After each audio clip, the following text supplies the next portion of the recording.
রাসূলুল্লাহ সাল্লাল্লাহু আলাইহি ওয়াসাল্লাম বলেন, যে ব্যক্তি আমার 40টি হাদিস আমার উম্মতের কাছে পৌঁছাবে তার জন্য আমি কিয়ামতের দিন বিশেষভাবে সুপারিশ করব। সুবহানাল্লাহ। নাম্বার 2, মানুষের মধ্যে যারা মৃত্যুকে বেশি করে স্মরণ করে এবং তার জন্য প্রস্তুতি নেয় তারাই সবচেয়ে বুদ্ধিমান। নাম্বার 3, প্রত্যেক জিনিসের যাকাত আছে, আর দেহের যাকাত হচ্ছে রোজা। নাম্বার 4, যে তার সময় আল্লাহর জন্য ব্যয় করে না তার জন্য জীবন অপেক্ষা মৃত্যু শ্রেয়। নাম্বার 5, যারা সব সময় ইস্তিগফার তথা ক্ষমা প্রার্থনা করে তাদের সাথে উঠা বসা করুন, কেননা তাদের হৃদয় সবচেয়ে কোমল হয়। নাম্বার 6, তুমি যত সিজদা দিবে আল্লাহ তত গুনাহ তোমার মাফ করে দিবেন। সুবহানাল্লাহ। নাম্বার 7, সূরা ফাতিহা প্রায় 1000 রোগের ওষুধ। নাম্বার 8, হাতের তালুতে জ্বলন্ত আগুনের কয়লা রাখলে যেমন কষ্ট হবে তার চেয়ে বেশি কষ্ট হবে শেষ জামানায় ঈমান রাখতে।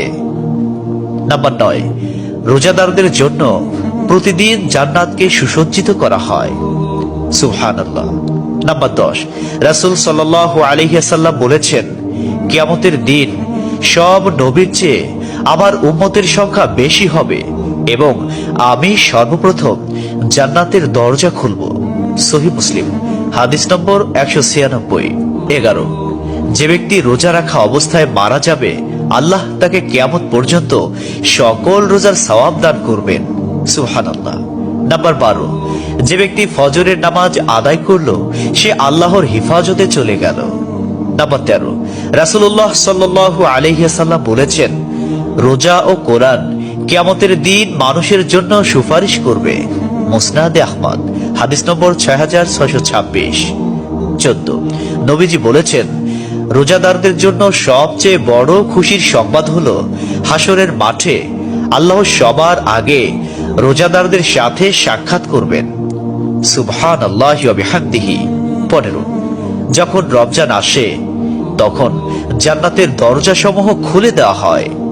16, রাসূলুল্লাহ সাল্লাল্লাহু আলাইহি ওয়াসাল্লাম বলেন, যখন কোনো বান্দা আল্লাহর দিকে দুটি হাত উঠায় তখন তিনি তা ব্যর্থ বা শূন্য ভাবে ফিরিয়ে দেন না। তিরমিজি, হাদিস নম্বর 502। 17, হযরত মুহাম্মদ সাল্লাল্লাহু আলাইহি ওয়াসাল্লাম বলেছেন, একটি খেজুরের অর্ধেক হলেও দান করে জাহান্নামের শাস্তি হতে নিজেকে হেফাজত করো। সহিহ বুখারী, হাদিস নম্বর 6023। প্রিয় ভাইরা, নাম্বার 18, যদি ভালো হতে চাও তবে সর্বপ্রথম মিথ্যা বলা ছেড়ে দাও। 19, তুমি যখন রাস্তা দিয়ে যাও তখন আল্লাহর নামে জিকির করো, কারণ হাসরের দিন ওই রাস্তা তোমার নামে সাক্ষ্য দিবে।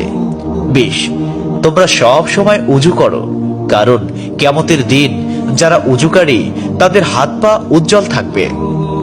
সুবহানাল্লাহি ওয়া বিহামদিহি।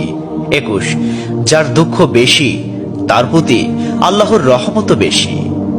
22, যখনই নামাজে দাঁড়াবেন জীবনের শেষ নামাজ মনে করবেন। 23, যে মহিলা গর্ভাবস্থায় 1 খতম কোরআন পাঠ করবে তার গর্ভের ওই সন্তান একজন নেককার বান্দা হিসেবে দুনিয়াতে আগমন করবে। সুবহানাল্লাহ। 24, চুপ থাকার কারণে মানুষের যেই মর্যাদা হাসিল হয় তা 60 বছর নফল ইবাদত হতে উত্তম। সুবহানাল্লাহ। 25, রাসূলুল্লাহ সাল্লাল্লাহু আলাইহি ওয়াসাল্লাম বলেছেন, জান্নাতের সবচেয়ে নিকটবর্তী আমল হলো সময় মতো সালাত আদায় করা। সহিহ মুসলিম, হাদিস নম্বর 260। 26, যে ধোঁকা দেয় সে আমার উম্মতের অন্তর্ভুক্ত নয়। 27, তুমি জানো তুমি সঠিক তবুও তর্ক করো না, তর্কে জড়াইও না।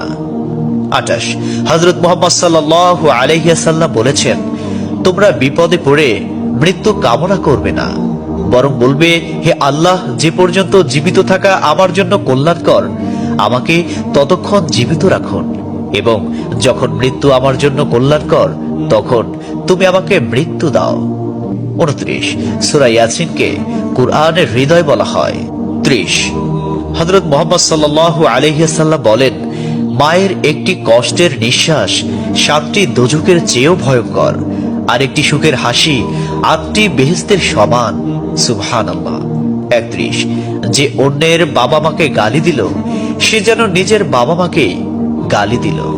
32, রাসূলুল্লাহ সাল্লাল্লাহু আলাইহি ওয়াসাল্লাম বলেছেন, আমি যা জানি তোমরা যদি তা জানতে পারতে তবে নিশ্চয় খুব কম হাসতে এবং খুব বেশি পরিমাণে কাঁদতে।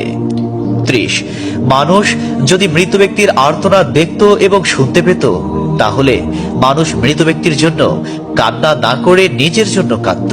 34, মহানবী সাল্লাল্লাহু আলাইহি ওয়াসাল্লাম বলেছেন, সূরা ফাতিহা তোমরা ধীরে ধীরে পাঠ করো, কারণ মহান আল্লাহ নিজে তার জবাব দেন। সুবহানাল্লাহ। হাদিস সূত্র মুসলিম 910। 35, রাসূলুল্লাহ সাল্লাল্লাহু আলাইহি ওয়াসাল্লাম বলেছেন, কিয়ামতের দিন যে জিনিসটি মুমিনদের পাল্লায় ভারী হবে সেটি হচ্ছে সুন্দর চরিত্র, আখলাক। আবু দাউদ, হাদিস নম্বর 4101। 36, কবরের ভিতরের প্রথম চাপ পৃথিবীর সকল কষ্টকে হার মানিয়ে দেবে। 37, হযরত মুহাম্মদ সাল্লাল্লাহু আলাইহি ওয়াসাল্লাম বলেন, যে ব্যক্তির অন্তরে এক সরিষা দানা পরিমাণ অহংকার থাকবে সে জান্নাতে প্রবেশ করতে পারবে না। সহিহ মুসলিম, হাদিস নম্বর 91। 38, কিয়ামতের দিন ওই ব্যক্তির জন্য সুপারিশ করা হবে যে প্রচুর শীত উপেক্ষা করেও ফজরের নামাজ আদায় করল। 39, নিশ্চয় মহান আল্লাহ নম্র, তিনি নম্রতাকে পছন্দ করেন। তিনি নম্র স্বভাবের লোকদেরকে যা দান করেন তা কঠিন স্বভাবের লোকদের দান করেন না। আবু দাউদ, হাদিস নম্বর 4807। 40, কবর মানুষকে দিনে 70 বার স্মরণ করে এবং ডাকে। আল্লাহ সুবহানাহু ওয়া তাআলা আমাদের সঠিক জ্ঞান এবং বুঝার তৌফিক দান করুন এবং আমাদের এই সমস্ত হাদিস সমূহের উপর আমল করার তৌফিক দান করুন। আমিন।